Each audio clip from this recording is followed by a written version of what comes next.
Hello and welcome to In the Spotlight. I am Valori Zaslow and I am your host.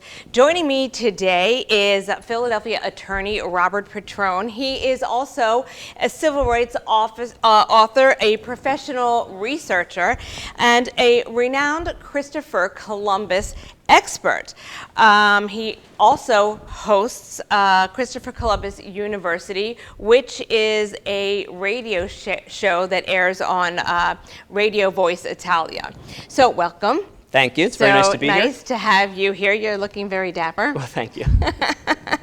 So your goal is really to preserve the history of Christopher Columbus and his legacy. And I know that over the years, there's been some controversy about what exactly his legacy is or should be, and even the person that he was and how he's been represented in history. And I think that one of the things that you have been trying to do really is educate people about Christopher Columbus, the hero. And I think that's your perspective, which certainly is interesting, not everybody's, but that's what we're here to discuss today. So why don't you tell me a little bit about what your mission is and even how you got started down this path? Sure. Well, so preserving the legacy of Christopher Columbus is a goal of mine. The overarching goal is to preserve truth and to prevent government policy making based on ignorance and lies. So the story of Christopher Columbus as a hero isn't really my perspective. It's what's borne out unequivocally by the primary historical sources, which all of the Columbus detractors that we hear from, including historians at prestigious universities, have simply not read.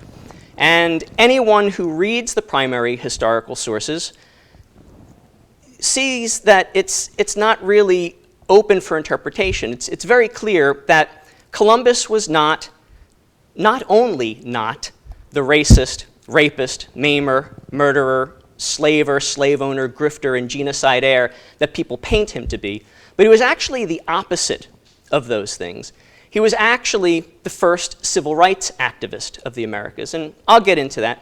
But I'll answer your question about how I got into Christopher Columbus to begin with. Yes, I do, because I think that even you yourself were surprised at your findings and actually how you really got your interest, right, in starting to advocate for this. Yes, it was a strange confluence of events how I got involved. So when I was a young attorney, I was first working in New York City as a criminal prosecutor. And one day I was riding on the subway as I was living in Manhattan, and I was reading some sort of periodical. It may have been the Village Voice or something like that. And there was an article in there about Christopher Columbus describing him as a murderer, a rapist, a genocidaire. And I had never seen anything like this before. And I thought, well, that's strange, you know. And so I read through the article, and it seemed to go into great detail describing many atrocities attributable to him. And I thought to myself, well, you know, look, that was the Middle Ages. I guess that's possible, perhaps. And I really didn't think much more about it. So about a year later, maybe a little less, maybe a little more, I was still living in New York City, and I happened to be in a used bookstore in downtown Manhattan. And I stumbled across this book called History of the Indies by Bartolomé de las Casas. It was an English translation of a primary source of historical record, Historia de las Indias, originally written in 15th century Spanish, about the settlement of the Indies and written pursuant to the first-hand accounts of Bartolomé de las Casas, who was a settler, and eventually became appointed the protector of the Indians by both the crown and the church. So it was the closest thing we have in historical record to being an account of the history of the settlement of the Indies written by the tribal peoples themselves. So I thought to myself, well, this is interesting, you know, and I was reminded of that article I read, and I thought, well, maybe this will shed some light on it. And it was used, it had some underlining in it and notations, and it was a couple of bucks, so I bought it. I took it home, and I read it. And what I found was very interesting. Not only did it flatly contradict all of the slanderous claims made against Columbus in this periodical I had read, but it actually explained that quite the opposite was true. Columbus never murdered anyone. As a matter of fact, he physically interposed his body between the swords of conquistadors and the tribal peoples that they were attempting to subjugate and harm to protect them. He conducted the first Underground Railroad of the Americas, the second Underground Railroad of the Americas, and the third Underground Railroad of the Americas. The Underground Railroad that we attribute to Harriet Tubman and her contemporaries was actually the fourth Underground Railroad to take place in North America. Columbus, on his second voyage, rescued Taino captives from Carib marauders who were invading Taino islands, murdering and eating Taino men, castrating and enslaving Taino boys, and then when they grew to manhood, they would kill and eat them too, and raping Taino women and girls. And then, when the rape victims would give birth, eating the babies. And Columbus and his men, horrified by these first-hand accounts by the Taino captives themselves, actually found archaeological evidence proving their claims. So they went from island to island, directed by the Taino captives, to island strongholds of the Caribs, rescuing Tainos. Fortunately, when they got to each island, the Caribs were out marauding. They didn't even have to engage. They just took the Taino slaves who came willingly to them. So then Columbus would drop them off at safe islands or reintegrate them into other Taino tribes, and thus he helped them.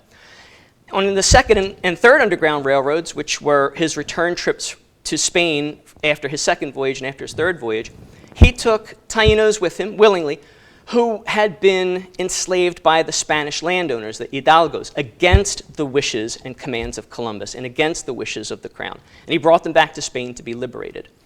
But you don't hear about that. Instead, everyone says he was a slaver and a slave trader. And in fact, the opposite is true. And lastly, he's called a genocide heir, but the real committers of genocide were Francisco de Bobadilla and Nicolas Ovando, who were governors of Hispaniola after Columbus.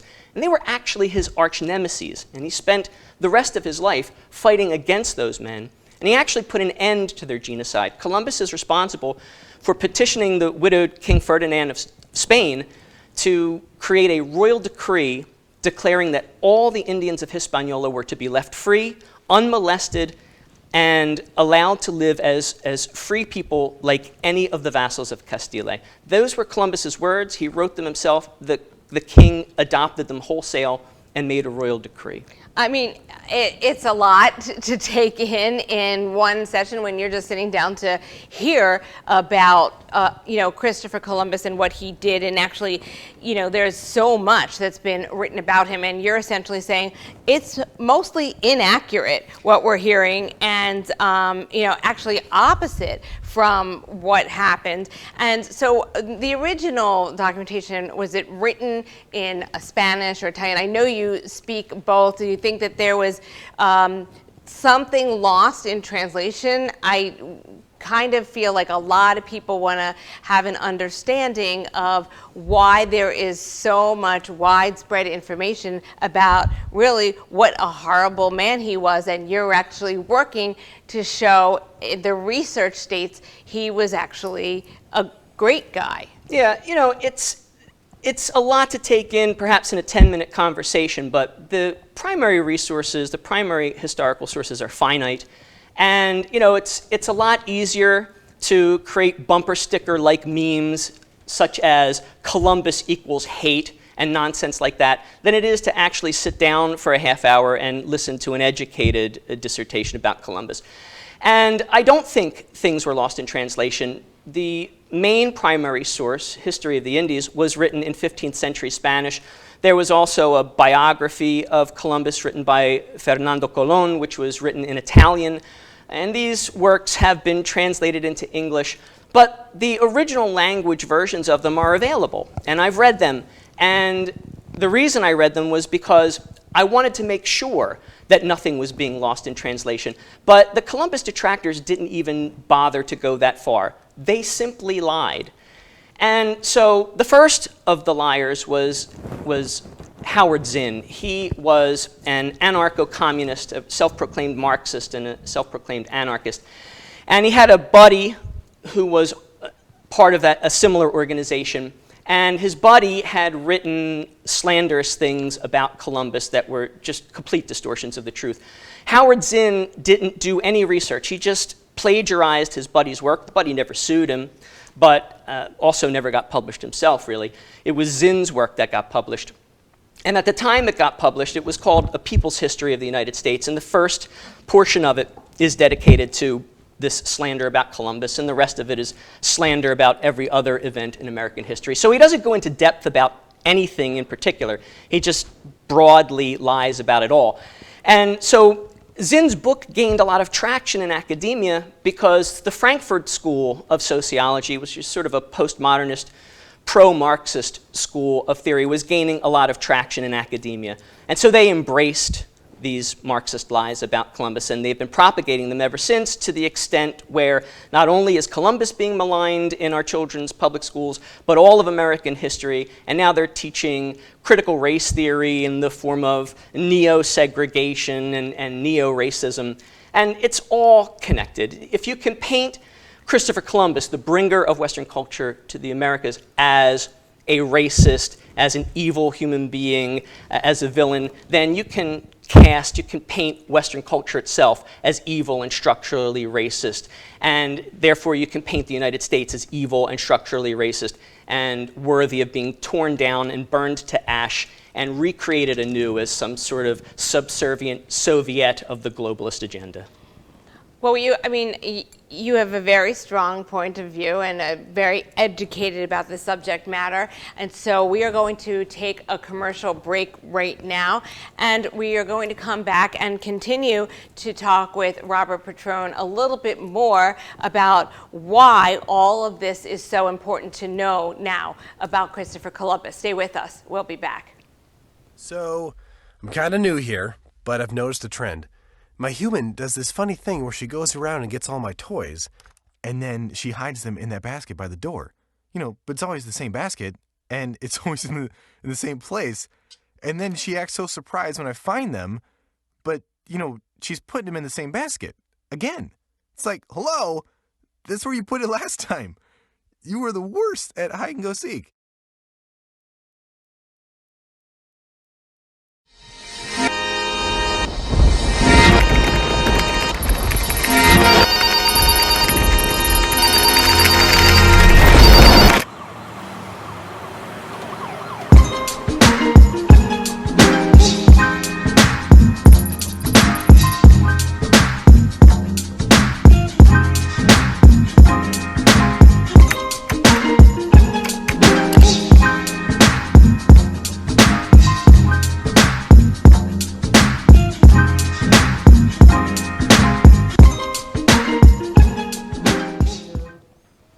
Welcome back to In the Spotlight. If you are just joining us, my guest today is Robert Petrone, and he is a professional researcher and a renowned Christopher Columbus expert, and that is what we're talking about today. So one of the things that I want to touch on right now is there has been, maybe since all of the riots and the pandemic and everything that's happened, and it's not the first time, but there has been more attention drawn to the specific Columbus statues that are not only here in Philadelphia, but elsewhere across the country, and specifically also to the holiday that's been earmarked as, representative of celebrating Christopher Columbus. So I would like you to kind of address both of those subject matters, because the people who are in those Italian neighborhoods feel very strongly that the Christopher Columbus statues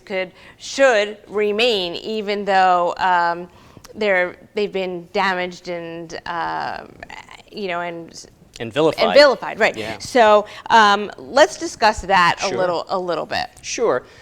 So yeah, the prime movers behind a lot of the governmental action to remove Columbus's statues and eliminate his holidays have been these what are called diversity and inclusion committees. And this is a perfect example of opposite speak, what I call opposite speak, which is precisely what they're doing to Christopher Columbus, right? They're telling lies that are opposite of what actually happened. And so what these diversity and inclusion committees are doing in removing Christopher Columbus's image and holidays in his honor is actually removing an icon that has been embraced by Italian Americans since Columbus was genuine, and we have historical records proving that. There's no question that he was a Catholic genuine, and we know who his father was, who his grandparents were, who his mother was, and so forth. So, these diversity and inclusion committees are purporting to act in the interest of inclusion and diversity, but they're in fact being exclusive. And so, perfect example of opposite speak. George Orwell called it double speak in his book 1984. But I call it opposite speak. And so even the names of the committees are such a thing. Antifa is also a big prime mover in the grassroots movement. Again, opposite speak. Antifa is supposed to be short for anti-fascist, and in fact they themselves are using fascist tactics and embrace fascist ideology. So I've had a couple of experts. I'm not the only Columbus expert. I've had a couple of experts on my show. I've been on panels with these experts. One of them is Professor Carol Delaney. She was a professor of Stanford University, gave up her tenured professorship to dedicate 10 years of her life to really in-depth studying the primary historical sources regarding Columbus and traveling the world. And I think that she is perhaps the top Christopher Columbus expert in the world. I plan to have her on my show, but I was on a panel with her hosted by Drexel University. On that panel, and also a guest on my radio show, was Rafael Ortiz, who identifies as a Puerto Rican of Taino descent. He's an author of 3 books, at least 3 books on Columbus, and is working on 2 more. The one that I read was called Christopher Columbus the Hero. It's one of the few non-primary sources I've read. Carol Delaney's book I also read, Christopher Columbus and the Quest for Jerusalem. And there were other experts on this panel. And we were all unanimous in our point that, so I bring this up to refute the notion that this is my point of view. I mean, it's simply borne out by the primary sources, and all true experts on Christopher Columbus agree on this, that the slander against him is bunk, and it's, in fact, the opposite of what actually happened. So, I think that with the push for socialist reforms in America, which brought out of the woodwork a lot of socialist organizations, pro-socialist organizations, pro-Marxist organizations like BLM and Antifa and other domestic terrorist organizations, that the attacks on the statues, the vandalism, the pulling them down, came to the forefront. Now, this has been happening before the summer of riots. This was happening for years. I first heard of the petition to eliminate Christopher Columbus Day as a municipal holiday in Philadelphia in 2018. And the riots didn't start happening until 2020. But certainly opportunists seized that moment in 2020 to bring their causes to the forefront and to pillage and vandalize and burn. And the local governments have done little to stop it because of the invisible hand of these diversity and inclusion committees, which are pulling strings. Do you think that it's important for our educators, our teachers, to have a better understanding of this so that they can teach our kids differently about what the current perception by, I think, or what is currently being taught about Christopher Columbus right now? Because I think what's happening in our schools and what's being taught about Christopher Columbus does not equate with what a lot of the people who, like yourself, so how do we address that? How do we combat that? Yeah, I mean, it's absolutely child abuse what is going on in American schools, particularly public schools these days. And not only is it critical, not only is it important, it's critical, is my point. Instead of teaching what is critical in schools these days, and instead of teaching critical thinking in schools these days, teachers are teaching critical theory And that's very different from critical thinking. Critical theory is Marxist theory. And that's what critical race theory is, which is being taught in schools. Critical gender theory is all Marxist theory. That's being taught in schools. And it's basically abusing our children. And so I think it's absolutely critical that the narrative, the false narrative of Christopher Columbus and other historical icons stop, and that experts be brought in to remedy the lies that have been perpetrated. But the schools won't have it.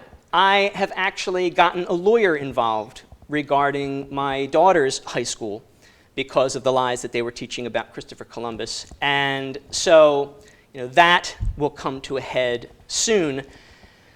But the schools don't want to have experts come in and teach the other side, because these diversity and inclusion committees are pulling the strings at the local governmental levels, including at the school board level.